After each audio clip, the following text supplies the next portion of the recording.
Hi fellow book lovers, this is a book loving mama, and today I have a review for you of this set of Mountain Men of Whispering Winds. This is book 5 through 8, and if you haven't read the first 4, stop and read those. They are all short stories, so it's not going to be a terribly long read, but there's little things of the towns of Whispering Winds that you absolutely want to kind of catch up on. Some of the characters from the first 4 have little appearances in these. And so let's talk about these books. You can read them individually, or you can get this set of 4 in one.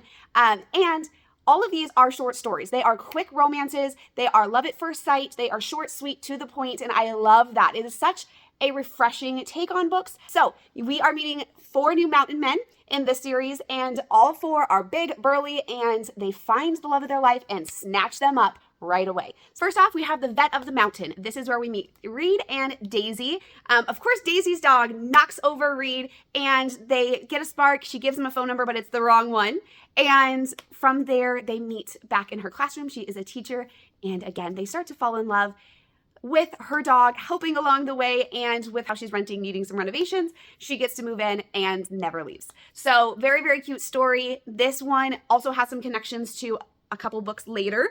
I love when they all connect in a way. Of course, one of my favorite things about these books is that this whole series, they have epilogues, usually 2. They have like a 1 year and then like a further down the line 10 year, and I love seeing that. I wish more books had that like 1 year and 10 year, and these, all of them do, so that makes them extra special and really get to understand their love story. We have book 6 in the series, book 2 of this group if you're reading them together, and that is The Protector of the Mountain. You have Wolf and Poppy. Wolf and Poppy. Wolf is one of the last fire protectors. He's up on the mountain all alone. You see him a little bit in one of the last books, and he meets Poppy. Well, that's what he calls her, because she comes into his life with amnesia. She has no clue who she is.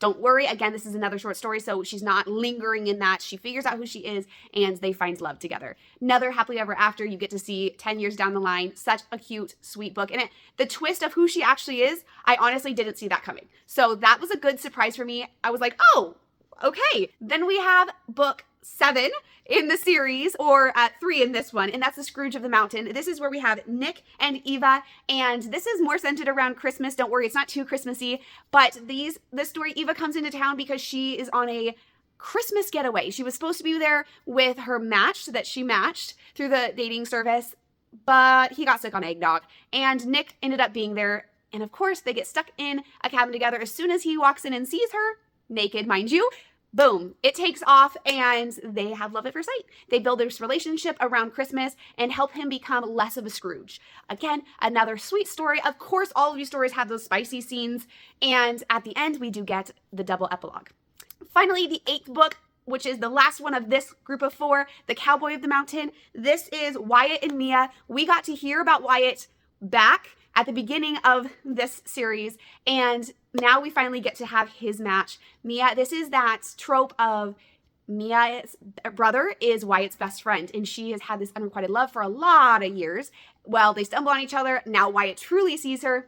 Love at first sight, and he is not going to let her go. She becomes his son's nanny, and the rest is history. Their love story is so sweet. It's one of the sweeter ones. Again, still lots of spicy scenes. Their pet pig, I love. I'm obsessed with that. So, so cute. And the whole farm aspect is really, really cute as well. So again, another great story. All 4 of these super sweet, great romances, really quick reads, and definitely recommend this series. If you haven't read the others, go read those. If you are looking forward to the next books, you do have to get them individually, but I will give you my reviews on those. Go check them out. Happy reading.